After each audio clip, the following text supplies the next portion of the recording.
ഇന്നിതേ കാണിക്കാൻ പോകുന്നത് red rose ചീരയാണ് കേട്ടോ. റെഡ് റോസ് എന്ന് പറയുമ്പോൾ നല്ല ഒരു വെറൈറ്റിയാണ്. അതുപോലെ തന്നെ ഇത് പിടിച്ച് നിൽക്കുന്നത് നമ്മുടെ ഗ്രോ ബാഗിൻ്റെ ഉള്ളിലാണ് ഞാൻ നട്ടിരിക്കുന്നത്. ഒരെണ്ണത്തിനുള്ളിൽ 4 എണ്ണം വെച്ചിട്ടൊക്കെയാണ് നട്ടിരിക്കുന്നത് കേട്ടോ.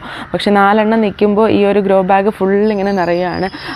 12x12 ഗ്രോ ബാഗാണ് കേട്ടോ. അപ്പോൾ അതിൻ്റെ ഉള്ളിൽ നിൽക്കുന്ന ഈ ഒരു ചീര അതേ നിറഞ്ഞാണ് നിൽക്കുന്നത്. ഒരു കവർ ഞാനിങ്ങനെ മാറ്റിയിട്ട് കാണിച്ചു കേട്ടോ. അതേ കണ്ടോ, ഈ ഒരു ഗ്രോ ബാഗ് നിറയെ ഇങ്ങനെ പിടിച്ച് നിൽക്കുകയാണ് കേട്ടോ. നല്ല ഭംഗിയുള്ള, ഞാനിതിപ്പോൾ വീടിൻ്റെ ഫ്രണ്ടിലാണ് വെച്ചിരിക്കുന്നത്.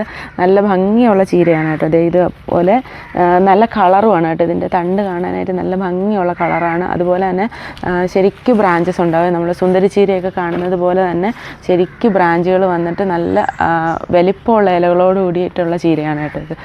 അതുപോലെ തന്നെ നല്ല ടേസ്റ്റുള്ള ചീരയാണ്. ഞാനിത് കുറച്ചെടുത്ത് നമുക്ക് വേണ്ടിയിട്ട്, ഞാൻ ആദ്യമായിട്ടാണ് ഈ ഒരു ഇനം നടുന്നത്. അതുപോലെ തന്നെ നമുക്ക് വേണ്ടിയിട്ട് ഞാൻ കുറച്ച് ദിവസങ്ങൾക്ക് മുമ്പേ കുറച്ച് ഹാർവെസ്റ്റ് ചെയ്തിട്ടുണ്ടായിരുന്നു. ഇതിപ്പോൾ ഹാർവെസ്റ്റ് ചെയ്യാനായിട്ടായിട്ടില്ല. ഇതിൻ്റെ ഒരു പ്രത്യേകത പറയുകയാണെങ്കിൽ, ഞാനിത് നമ്മൾ നട്ടിരിക്കുന്നത് നമ്മുടെ ഇവിടുത്തെ വീടിൻ്റെ പണിയൊക്കെ കഴിഞ്ഞതിന് ശേഷം ബാലൻസ് വന്ന എംസാൻഡിലാണ് കേട്ടോ. അപ്പോൾ ആ എംസാൻഡിൽ നട്ടപ്പോൾ കുറച്ചുകൂടി നന്നായിട്ട് എനിക്ക് പിടിച്ച് വരുന്നതായിട്ട് തോന്നി. ഞാൻ അല്ലാതെ ഇവിടെയും നമ്മൾ വെണ്ടയൊക്കെ നട്ടിരിക്കുന്നതിനകത്തുകൂടി ചീര നട്ടിട്ടുണ്ട് കേട്ടോ. ഈ ചീരയാണ് ഞാൻ പറഞ്ഞത് നമ്മൾ നിലത്തൂടി നട്ടിരിക്കുന്നതാണ്. ഇവിടെ നമുക്ക് മണലല്ല കേട്ടോ, നോർമലായിട്ടുള്ള മണ്ണാണുള്ളത്. അപ്പോൾ ആ മണ്ണിൽ ചീര പിടിക്കുന്നത് കുറച്ച് മോശമായിട്ടാണ് ഉണ്ടാകുന്നത് കേട്ടോ.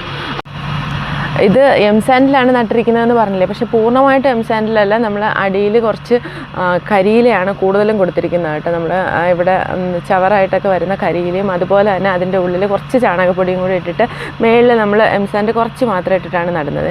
അപ്പോൾ ഇത് ഇന്നത്തെ വീഡിയോ ഇത്രയേ ഉള്ളൂ. അടുത്ത വീഡിയോയിലൂടെ കാണുന്നതുവരെ ബൈ.